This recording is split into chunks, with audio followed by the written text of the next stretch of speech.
Professor Lakshman जी यादव जी, अभी कोई वो है ना कि जुलाहे पे लट्ठम लट्ठा ऐसा, वो मैं चूंकि मैं भूल गया, आप मास्टर हैं सब कविताओं के, सूत ना कपात जुलाहे सूत पे न लट्ठम कपास, लट्ठा, हाँ जुलाहा है में ना? लट्ठम। हाँ, ये मैंने। हाँ सूत तो न लक्ष्मण जी, कपास। अभी तो हम कल्पनाओं पे ही बात कर रहे हैं, तो मयूर जी ने कह दिया कि वो सोच नहीं पा रहे हैं कितना हंगामा हो सकता है, दुनिया में असर पड़ सकता है। तो मैं इन सारे हंगामों में तो पूछूंगा, लेकिन जब बात खत्म करें आप अपनी लक्ष्मण जी, तो ये और बता दीजिएगा कि चूंकि मैं मीडिया से जुड़ा हूं, तो गुजरात हारेंगे तो फिर उससे देश की गोदी मीडिया पे भी क्या क्या असर पड़ेगा? लक्ष्मण जी अपनी बात में ये और बता दीजिएगा जरा। जी, बहुत शुक्रिया संजय जी। और इतना रोचक सवाल आपने पूछा है। मैं तो पहले ये पूछना चाहूंगा कि ये सवाल पूछते हुए आप मुस्कुरा क्यों रहे थे, क्योंकि आधी सच्चाई आपको भी पता है। देश में जो भी सजग लोग हैं वो समझते हैं।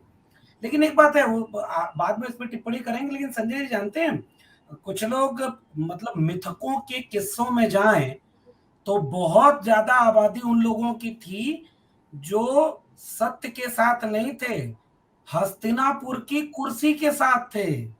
और उस जमाने के बहुत पढ़े लिखे या उस जमाने के गुरु लोग, भीष्म पितामह से लेके द्रोणाचार्य, क्योंकि वो कुर्सी से बंध गए थे, उनको लगा कि राजधर्म मेरा ये है।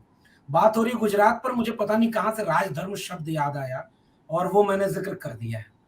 तो ये जो विडंबना है ना, मीडिया हो या कोई भी ऐसे लोग हो, आप मीडिया की चिंता करते हैं संजय जी, और मैं विश्वविद्यालय में पढ़ाता हूं, और मैं मीडिया के एंकर से ज्यादा तेजी से जो चेहरे बदलने की कला है वो अपने विश्वविद्यालय के प्रोफेसरों में देखता हूं।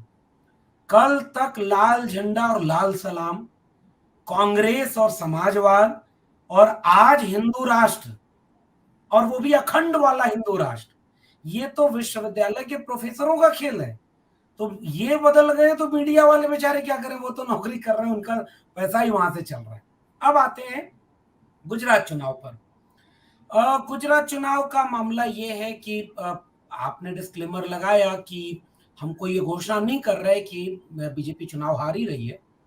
लेकिन एक बात है कि चुनावों के दरमियान दो तरह से मैं मतलब पिछले कुछ चुनावों के बाद मैंने अपने लिए एक समझ बनाई है। मेरी समझ ये कहती है कि जब चुनाव चल रहा होता है तो कुछ और दिखता है, लेकिन जिस दिन चुनाव के परिणाम आते हैं अचानक कुछ और नजर आने लगता है। और ये मैं कई चुनावों में देख रहा हूं, और हाल ही में उत्तर प्रदेश के चुनाव से हम लोग होकर गुजरे हैं। कोई कल्पना नहीं कर सकता था, और खुद भारतीय जनता पार्टी को यह पता नहीं था, उनके चुनाव की पूरी मिशनरी को पता नहीं था। हाँ, एक्ट ऑफ गॉड हो तो ऊपर वाले को सब पता था कि कुछ भी हो अंतिम परिणाम तो यही होना, ये एक अलग बात है। अगर इन चुनावों के को ध्यान में रखते हुए मैं अपनी टिप्पणी करूं तो फिलहाल तो ये दिख रहा है साहब कि गुजरात में बीजेपी चुनाव हार रही है, स्पष्ट दिख रहा है। हाँ, अंतिम परिणाम क्या होगा ये बात बिल्कुल ठीक है, क्योंकि वो न चुनाव आयोग के हाथ में है, न वोटरों के हाथ में है, वो किसी और के हाथ में है, और जिसके हाथ में है वो कठपुतली की तरह नचाएगा। और अंतिम परिणाम में हो सकता है कि पिछली बार मार्जिन बहुत कम थी, इस बार हो सकता है उससे भी कम हो जाए, लेकिन उतनी कम नहीं होगी, सूटकेस लेके वहां जाना पड़ेगा। एक तो ये बात है।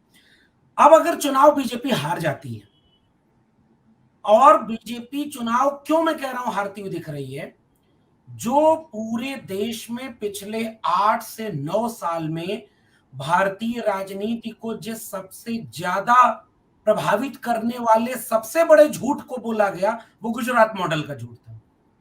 और गुजरात मॉडल के नाम पर एक व्यक्ति की इमेज को ऐसे चमकाया गया, गोया वो आते ही 60 साल उन्हें दिया, 60 महीने हमें दे दो, 100 दिन में काला धन नहीं ले आए तो जिस चौराहे बुलाना, नोटबंदी में काला धन नहीं आ गया तो मुझे जिस चौराहे पर बुलाना, चौराहा पता नहीं क्यों वो चुनते हैं।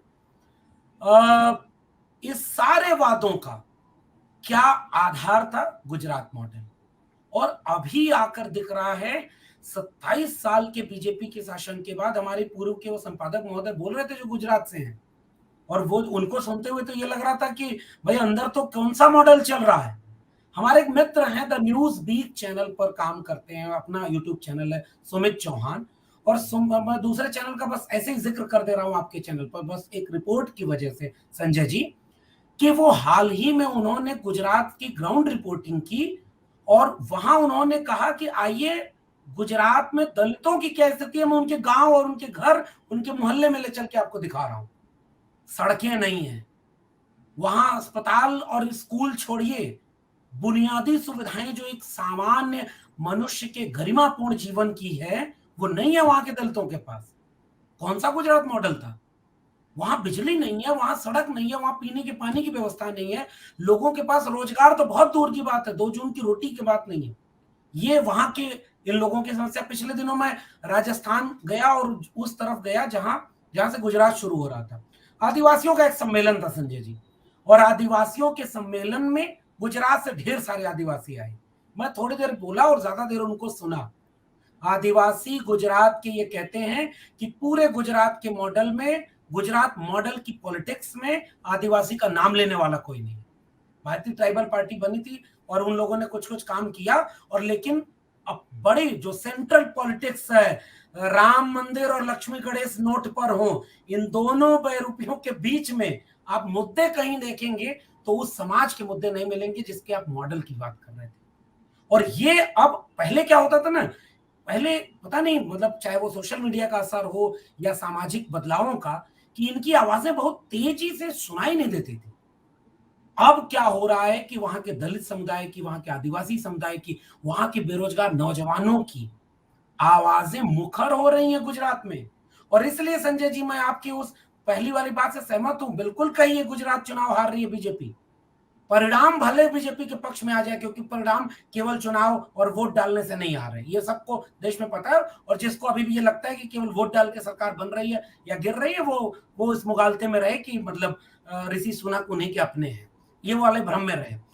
मेरा अंतिम कहना यह है कि ये साफ दिख रहा है, ना आपके पास कोई लीडरशिप है, ना आपके पास कोई चुनावी एजेंडा है, ना आपके पास ये बात दिखाने की है कि इतने साल के शासन में हमने आपको ये दिया।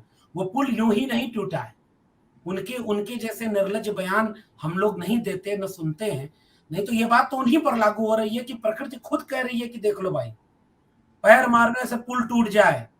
कल को आप कह देंगे कि अब प्याज और लहसुन और रुपए की कीमत बढ़ना, डॉलर गिरना, उस सब पर बयान तो जा ही नहीं रहे।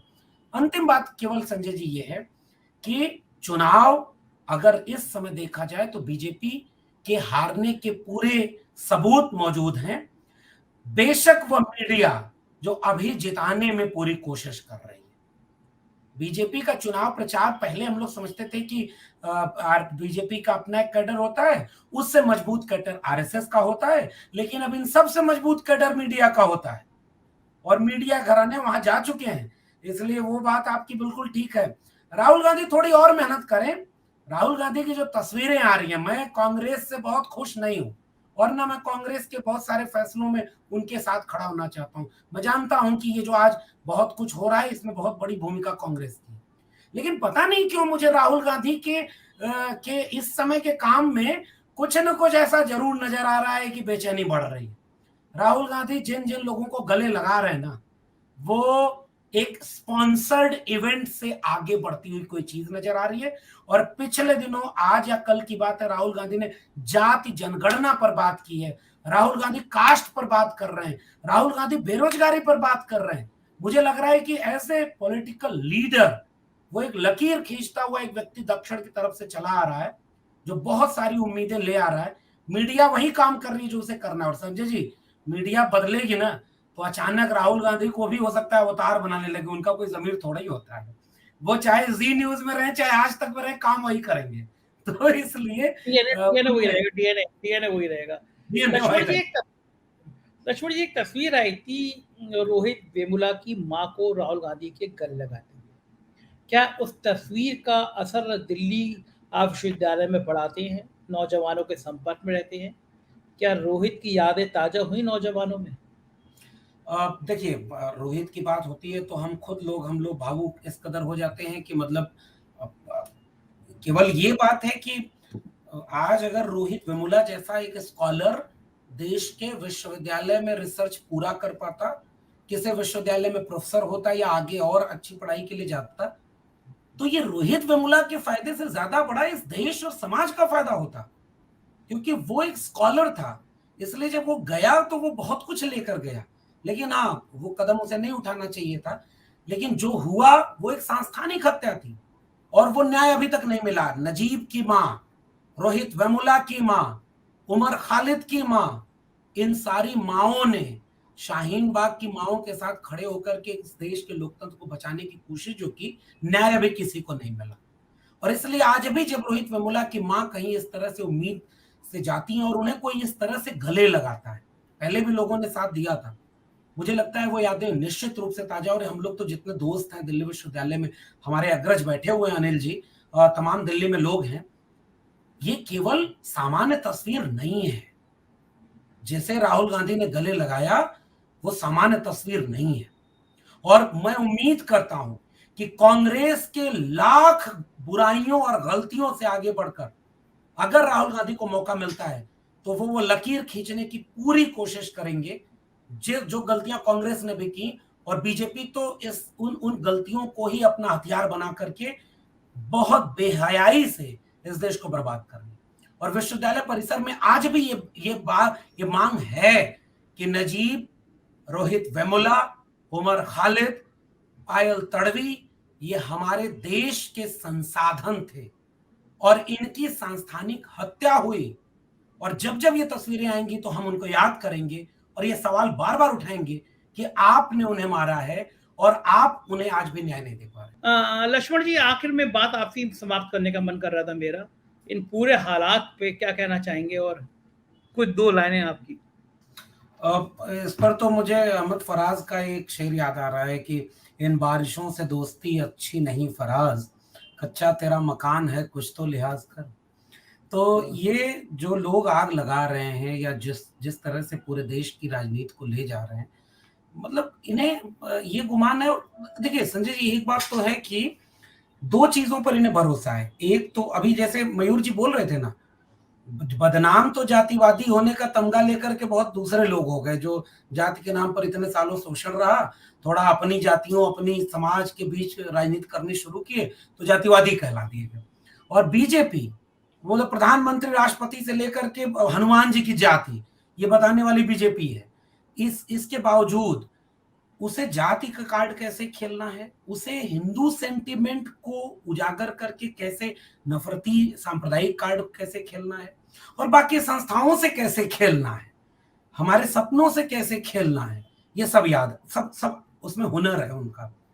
दूसरी तरफ आरएसएस और उनके अनुषंगिक संगठन पैरेलल वो उन्हें मजबूती देते हैं।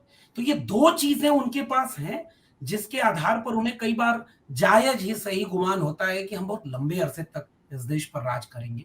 उनके तमाम मंत्री और वो लोग बोलते रहते हैं, लेकिन सच बात यह है कि भारतीय मानस इतना ज्यादा किसी को झेलता नहीं। और दुनिया की बात करें, थोड़ा हम लोग ग्लोबल पॉलिटिक्स की बात करें, तो जिस दिशा में एक समय में दक्षिणपंथी आंदोलन पनप रहा था, उधर भी थोड़ा वामपंथी रुझान आ गया है। और बोल्सोनारो से लेकर के, क्यूबा से लेकर के, अभी ब्राजील, अमेरिका से लेकर के बहुत जगहों पर बड़े तरह से बदलाव आ रहे हैं। मुझे लगता है कि नफरत की राजनीति की उम्र बहुत लंबी नहीं होती है, और ये कच्चे मकान वाले ये भूल गए कि इनका भी मकान कच्चा है। इसलिए मुझे उम्मीद है संजय, उम्मीद है कि 1-2 चुनाव भले ऐसे चल जाए, लेकिन मुझे उम्मीद है कि ये देश अपने मूल मिजाज में वापस लौटेगा। और अच्छा ये होगा कि बीजेपी ने कुछ बहुत सारे लोगों को एक आवाज दे दी है। तो जब वो कुंवर नारायण की एक कविता है छोटी सी, उसका मूल मजमू मुझे बस कहना है, अब की लौटा तो बृहत्तर लौटूंगा, यानी अब की जब ये भारत बने तो ऐसा बृहत्तर बने कि सबका भारत हो। बहुत शुक्रिया।